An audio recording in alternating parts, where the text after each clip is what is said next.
Selamat pagi untuk kita semua. Di sini kami dari eh, kelompok KRKK akan mempresentasikan eh, hasil dari tugas kelompok kami yang beranggotakan ada Bang Iswandi Hendra 18177, ada Maulisa 19003, ada Indra Musa saya sendiri 19057, ada Suci Intania 19059, ada Imanul Harun 19060, ada Irfan Kurniawan 19063, ada Ignatius 19068, ada Sylvia Veronica 19069, ada Aprilando 19125, ada juga Joshua Silalahi 19126, ada Dwi Astuti 19127, ada Fania Zulfa 19128, Peterson 19131, ada Risnauli 19133, ada Muhammad N. Fikir Harahap 19163. Dan seterusnya ada Indra Wahyu 20017, ada Rizky Aprilia 20028, ada Grace Tarigan 20072, ada Jasmine Winarta 20077, ada Juan Akmal Nasution, ada 20080, ada Kezar Palazzo Chen 20082, ada Oner Silalahi 20132, ada Bastian R 20135, ada Mona M. Diza 20139, ada Nadila Syafrida 20140, ada Adrian 20144, dan ada juga Jasmine Aulia 20145. Jadi langsung saja ke tugas CP1 ya, di chapter 1 nomor 1.1, 1.2, dan 1.3.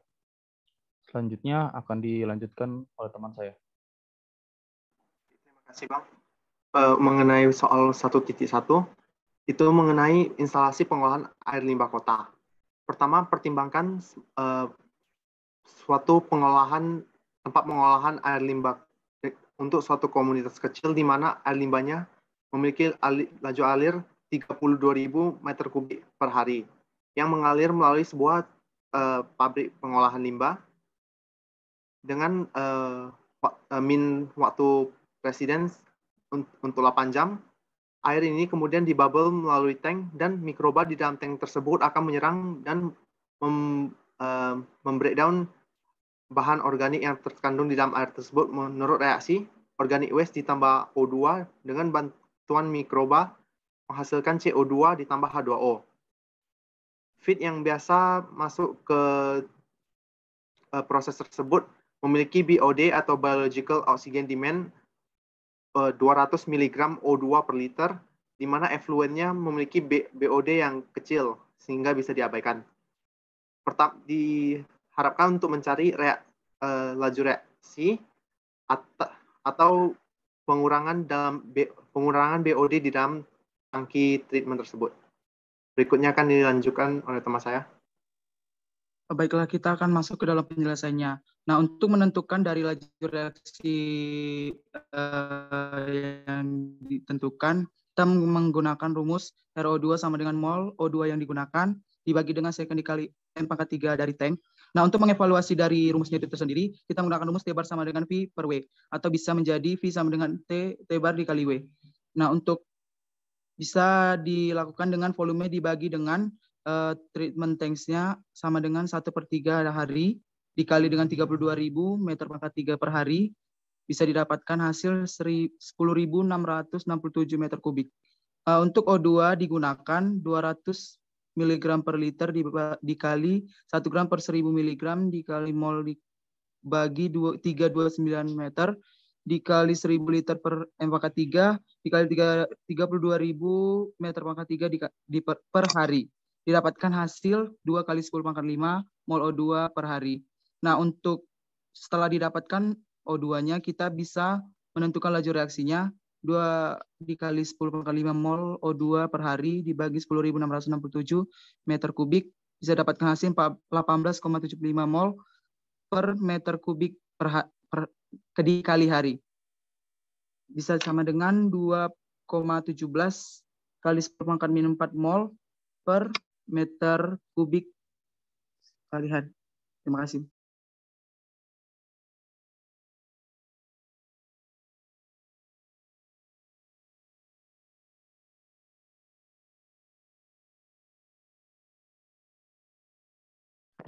Baiklah, kita masuk ke problem 1.2, yaitu coal burning electrical power station, large central power station, memiliki dia tegangannya 100 MW. Dia menggunakan fluid batch combustor yang bisa kita lihat pada gambar P12. Kemudian umpan yang masuk itu dia 240 ton per jam dengan si C-nya itu 90% dan si H-nya 10%. Dengan ukuran dari si fluid space-nya itu 10 meter, panjangnya, lebarnya 4 meter, tingginya 1 meter, yang dimana si fluid space-nya ini dapat membakar 50% umpan setiap 10 unitnya. Yang ditanya itu tentukan laju reaksinya. Find the rest of the reaction with the batch based on the oxygen use. Untuk solusinya, reaksi yang terjadi itu C ditambah O2 menghasilkan CO2. Untuk reaksi kedua, H2 ditambah setengah O2 menjadi H2O. Sejak waktu 50% si coal ataupun siapanya itu masuk ke fluid batch-nya, yaitu 210 ton per jam, maka kita dapat hitung si total konsumsinya itu ialah 120, 50 per 100 dikali 240, maka hasilnya 120 ton per jam. Lalu kemudian dari reaksi 1 dan 2 dapat kita simpulkan bahwa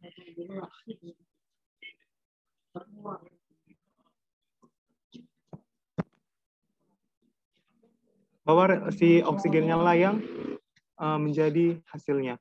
Akan dilanjutkan oleh rekan saya. Selanjutnya, yang kedua adalah mencari mol dari karbon yang dikonsumsi. Di mana untuk mencarinya itu kita membagikan dari massa dari karbon yang konsumsinya itu per berat molekul dari karbonnya. Di mana diketahui dari massa karbon konsumsi itu adalah 90% dari total konsumsinya. Tadi sudah dijelaskan oleh Immanuel Harun bahwa total konsumsinya itu adalah 120, sehingga di sini 90% dikali 120 per 12 yaitu berat molekulnya tadi. Sehingga diperoleh hasilnya itu 9 ton mol per hour.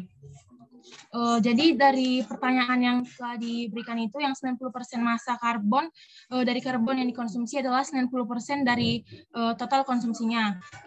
Di mana di sini berat molekulnya itu 12 sehingga diperoleh mol dari karbon yang dikonsumsinya itu 9 ton mol per hour. Selanjutnya akan dilanjutkan oleh rekan saya.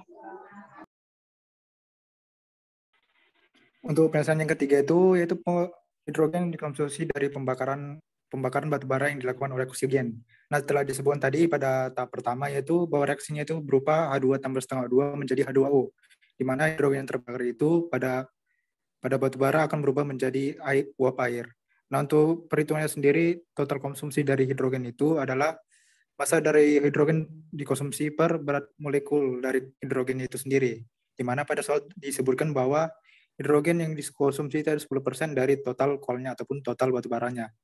Dengan berat molekul sebesar 2, maka diperoleh 10% kali 120, yang merupakan 120 itu merupakan massa total dari batu baranya, dibagi dengan 2 sebagai berat molekulnya, maka diperoleh hasil yaitu sebesar 6 ton mol per hari.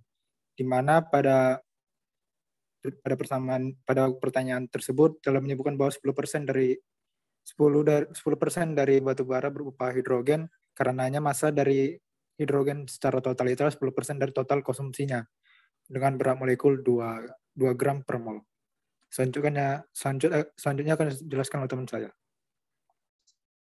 Selanjutnya, untuk mencari mol dari oksigen yang digunakan itu berdasarkan dari reaksi 1 dan 2. Di mana dari reaksi 1 untuk 1 mol karbon digunakan 1 mol oksigen, dan untuk reaksi 2 untuk 1 mol hidrogen digunakan setengah mol dari oksigen, sehingga didapat persamaan bahwa mole of oxygen consumed atau MOC itu sama dengan NCC ditambah setengah dari MHC, di mana disubstitusi dari 3 dan 4, didapatlah nilai MOC ini itu sebesar 12 ton mol per hour. Selanjutnya akan dijelaskan oleh teman saya. Baik, selanjutnya untuk bagian 5, di mana volume unggun terfluidisasi diberikan, yaitu rumusnya V sama dengan panjang kali lebar kali tinggi, di mana untuk data-datanya yang sudah diberikan didapat hasilnya itu 80 meter pangkat 3. Di sini unggun terfluidisasi itu dianggap seperti balok, yang dimana tadi sudah diberikan data-data. Selanjutnya akan dijelaskan oleh teman saya. Baik, berikutnya adalah laju dari reaksi yang menggunakan persamaan RO2 sama dengan 1/VF kali MOC dengan mensubstitusikan reaksi 5 dan 6, dan didapatkan adalah menjadi RO2 sama dengan 0,15 ton mol per M3 kali HR, dan didapatkan laju reaksi menjadi RO2 sama dengan 1/V kali DNA per DT, di mana DNA per DT adalah laju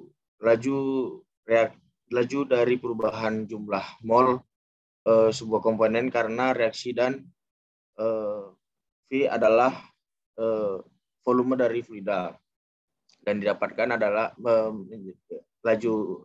laju dari reaksi di dalam fluid bed adalah RO2 sama dengan 0 kali 15 ton MOC per M3 kali HR. Selanjutnya akan dijelaskan oleh teman saya.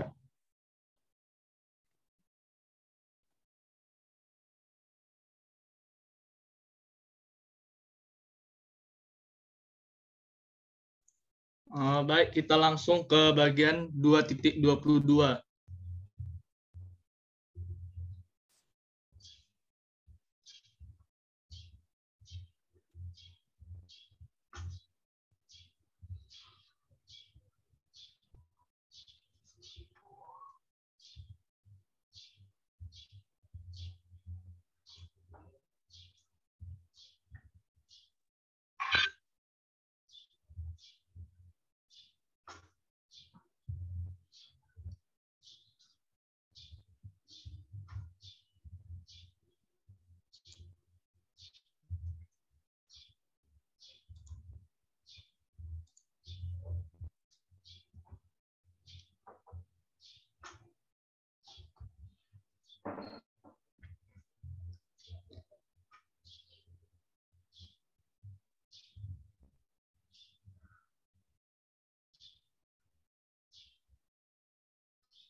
Dua titik 22 ses ke bawah ses. Baik, soalnya yaitu munculkah suatu tebak dan verifikasi suatu mekanisme yang konsisten dengan persamaan laju yang ditentukan secara eksperimental. Untuk persamaan reaksinya itu yaitu 2A plus B menghasilkan A2B dengan RA2B sama dengan K dikali A kali B. Langsung kita ke pembahasannya. Diasumsikan mekanisme dengan reaksi yang pertama itu A plus B menghasilkan AB. Kemudian AB plus A menghasilkan A2B, maka menghasilkan dari kedua reaksi tersebut yaitu 2A plus B menghasilkan A2B. Sehingga diperoleh 2A menghasilkan A2 itu persamaan pertama. Kemudian A2 menghasilkan 2A itu persamaan yang kedua. Kemudian A2 plus B menghasilkan A2B untuk persamaan yang ketiga. Kemudian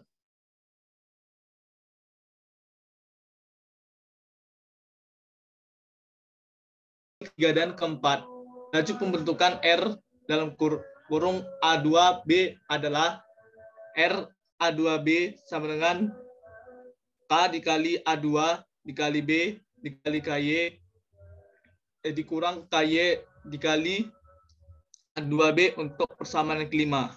Dalam reaksi keempat, A2B terdispersi tingkatnya RA sama dengan K1 dikali A pangkat 2 untuk laju pembentukan A. RA sama dengan K1 dikali A kuadrat per 2 untuk 2 mol A memberikan 1 mol A jadi setengah. Sehingga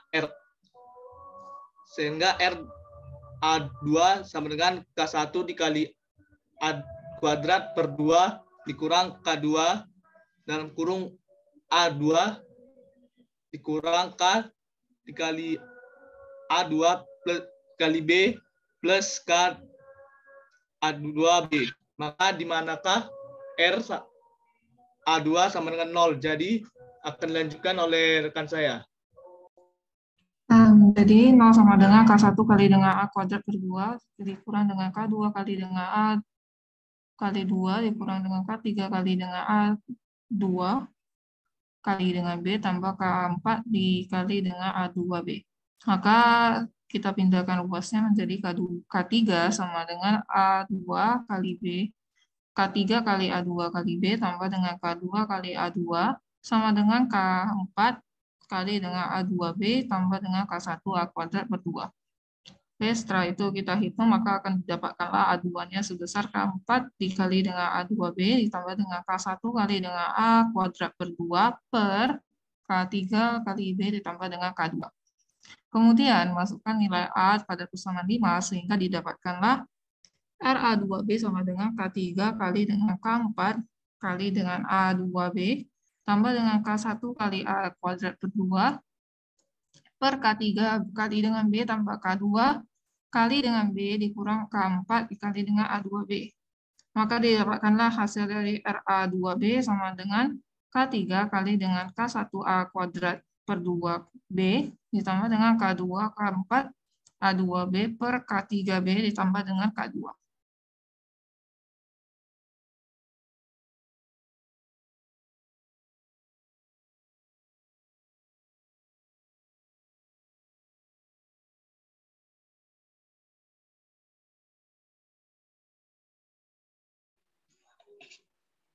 Selanjutnya, jika K4 sangat kecil, K4 tidak sama dengan 0. RA2B sama dengan K3, K1 dikali A pangkat 2 per 2 dikali B per K3 dikali B tambah K2. Jadi K2 sangat kecil. Jika K2 sangat kecil, K2 tidak sama dengan 0. RA2B sama dengan K1, K2 dikali A pangkat 2 dikali B per K3 kali B. Dari persamaan di atas dapat disimpulkan bahwa asumsi pertama salah, sehingga hal tersebut membuat mekanismenya salah. Selanjutnya dapat diasumsikan untuk reaksi orde kedua A ditambah B menghasilkan AB, AB ditambah A menghasilkan A2B, 2A ditambah B menghasilkan A2B.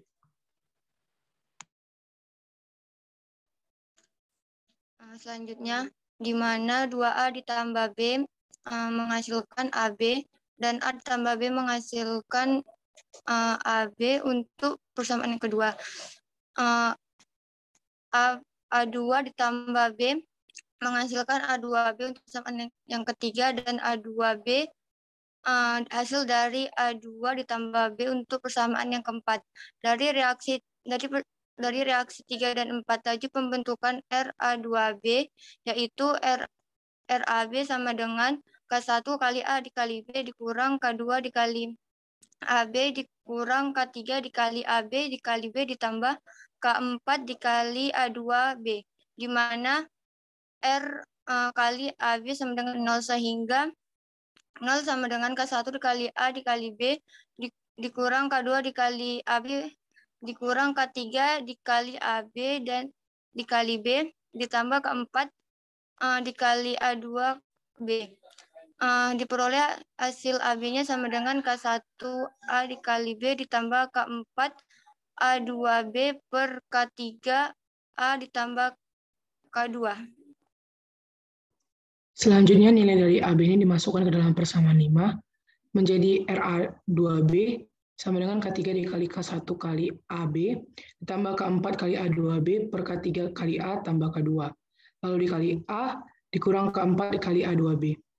RA2B sama dengan K1 kali K3 dikali A kuadrat dikali B ditambah K3 kali K4 dikali A2B dikali A dikurang K3 kali K4 kali A kali A2B per K3 kali A tambah K2 dikurang K2 kali K3 kali A2B. Jika K4 yang sangat kecil, maka kita anggap K4 sama dengan 0. A2B sama dengan K3 kali K1, apakah 2 kali B, per K3 dikali A tambah K2. Dan jika K2-nya sangat kecil, bisa dianggap sebagai 0 juga. RA2B sama dengan K1 kali K3, apakah 2 dikali B, per K3 dikali A. A2B sama dengan K1 kali A kali B. Dari persamaan ini disimpulkan bahwa asumsi kedua benar dan mendapatkan mekanisme yang sesuai.